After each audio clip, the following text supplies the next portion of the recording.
দূরে থেকেও কিভাবে বাড়ির আম খেতে পারলাম, আজকে আমি সেই ভিডিওটি আপনাদের মাঝে উপস্থাপন করব। হ্যালো এভরিওয়ান, আসসালামু আলাইকুম। সবাই কেমন আছেন? আল্লাহর রহমতে এবং আপনাদের দোয়ায় আমি অনেক বেশি ভালো আছি। আশা করি আপনারাও অনেক বেশি ভালো আছেন। তো আগেই বলে নিই, এটা কিন্তু অনেক দিন আগের একটা ভিডিও, যদিও আমি এডিট করার আলসেমিতে আপনাদের সামনে তুলে ধরতে পারি নাই, তো যার কারণে আমি আগেই দুঃখিত জানাচ্ছি। তো যাই হোক, আজকে আমি আপনাদের মাঝে এই ভিডিওটি উপস্থাপন করলাম। এটা হচ্ছে আমাদের বাড়ির গাছের বিখ্যাত আম। যদিও আমি বাড়িতে নেই, আমার হাজবেন্ডের চাকরি সূত্রে আমি বর্তমান রাজশাহীতে আছি, যার কারণে আমি বাড়ির আম খেতে পারছিলাম না, আর হচ্ছে বাড়িতে ওই আমের সিজনে যেতে পারছিলাম না, যেহেতু আমার দুইটা বাচ্চাই অনেক ছোট। তো ওদের নিয়ে আমার একা একা যাওয়া হচ্ছিল না, আর ওর বাবারও ছুটি হচ্ছিল না। তো যাই হোক, যেভাবেই হোক বাড়ির আম কিন্তু খেয়েই নিলাম। বাড়িতে আছে আমার শ্বশুর শাশুড়ি দুইজন, ওদিকে আমাদের বাড়ি কিন্তু অনেক বেশি আম গাছ, আর এত ভালো ভালো আম কি বলবো, আপনারা না খাইলে বুঝতে পারবেন না। তো যাই হোক, অবশেষে তারা কিন্তু আমার ছেলে মেয়ের জন্য আমগুলা কুরিয়ার করে পাঠিয়েছে।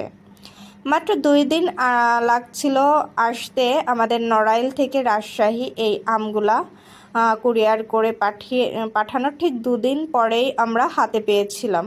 আর আমগুলা যদিও নষ্ট হয়নি, কারণ আমার শ্বশুর শাশুড়ি বেছে বেছে কাঁচা দেখে আম দিয়েছিল, আর আমার শ্বশুর এত সুন্দর করে প্যাকেট করেছিল কি বলবো। তো যাই হোক, প্যাকেট করার মানে আঠালোভাবে প্যাকেট করার জন্য আমগুলা পেকে উঠছিল, বাট নষ্ট হয়নি। মাত্র একটা আম একটু নষ্ট হয়েছিল, বাকি সব আমগুলাই অনেক বেশি ভালো ছিল, যার কারণে আমরা খেতে পেরেছি। আমাদের এই আম কিন্তু সাইজে অনেক বেশি বড় হয়ে থাকে। মাত্র 2টা আমে কিন্তু 1.5 কেজি প্লাস ওয়েট হয়ে যায়।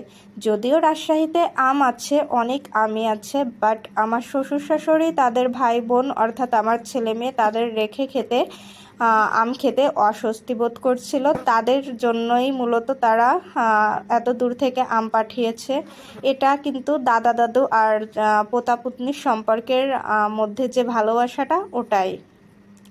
তো যাই হোক, দেখতে পাচ্ছেন আমাদের বাড়ির গাছের আম অনেক বেশি ভালো আম, আর বাড়ির গাছের এত ভালো আম রেখে কিন্তু বাহির থেকে কিনে খেতেও ভালো লাগে না।